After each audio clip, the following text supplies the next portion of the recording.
Hi అండి. నమస్తే. Welcome to Shanvi's kitchen. అందరూ ఎలా ఉన్నారండి? బాగున్నారా? మీరంతా బాగుండాలని కోరుకుంటున్నాను. ఈరోజు పచ్చి బొబ్బాయితో కర్రీ ఎలా చేయాలో తెలుసుకుందాం. పచ్చి బొబ్బాయి హెల్త్‌కి చాలా మంచిదండి. ఇందులో విటమిన్ ఏ, విటమిన్ సి కూడా ఉంటాయండి. ఎంతో రుచికరమైన పచ్చి బొబ్బాయి కర్రీ ఇప్పుడు ఎలా తయారు చేయాలో తెలుసుకుందాం. ముందుగా స్టవ్ ఆన్ చేసి ప్యాన్ పెట్టుకుని 2 టేబుల్ స్పూన్ ఆయిల్ వేసుకోండి. కొంచెం జీలకర్ర, ఆవాలు, కరివేపాకు, మీడియం సైజు ఉల్లిపాయని చిన్న ముక్కలుగా తరిగి వేసుకోవాలి. ఉల్లిపాయలు మగ్గడానికి చిటికెడు ఉప్పు వేసుకుని ఒకసారి కలుపుకోవాలి. మీడియం సైజు టమాటాలని ముక్కలుగా తరుక్కుని మిక్సీ చేసుకోవాలి.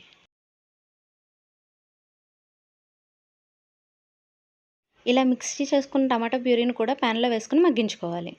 తర్వాత కొంచెం పెరుగు వేసుకోవాలి. ఒకసారి కలుపుకోవాలి. ఇదిగోండి, ఈ విధంగా అయిన తర్వాత ముందుగా కడిగి కట్ చేసుకున్న పచ్చి బొబ్బాస్కాయ ముక్కలను వేసుకుని ఒకసారి కలుపుకొని ఒక 5 నిమిషాలు మగ్గించుకుని ఆ తర్వాత 1 స్పూన్ కారం, 1 స్పూన్ ఉప్పు, 1/2 స్పూన్ ధనియాల పొడి వేసుకుని ఒకసారి కలుపుకొని 500 ml వాటర్ వేసుకోవాలి. తర్వాత కూర ఈ విధంగా రెడీ అవుతుంది. ఇప్పుడు స్టవ్ ఆఫ్ చేసుకుని ఒక గుప్పెడు కొత్తిమీర వేసుకుని ఒకసారి కలుపుకోవాలి. అంతేనండి, రుచికరమైన ఎంతో ఆరోగ్యకరమైన కర్రీ రెడీ అయిపోయింది. మీరు కూడా ఈ కర్రీని ఒకసారి ట్రై చేసి మీకు ఎలా కుదిరిందో నాకు కమెంట్ సెక్షన్లో కమెంట్ చేయండి. అయితే లైక్ చేయండి, షేర్ చేయండి, సబ్స్క్రైబ్ చేసుకోవడం మాత్రం మర్చిపోకండి. మీ షాన్వీస్ కిచెన్. Thanks for watching.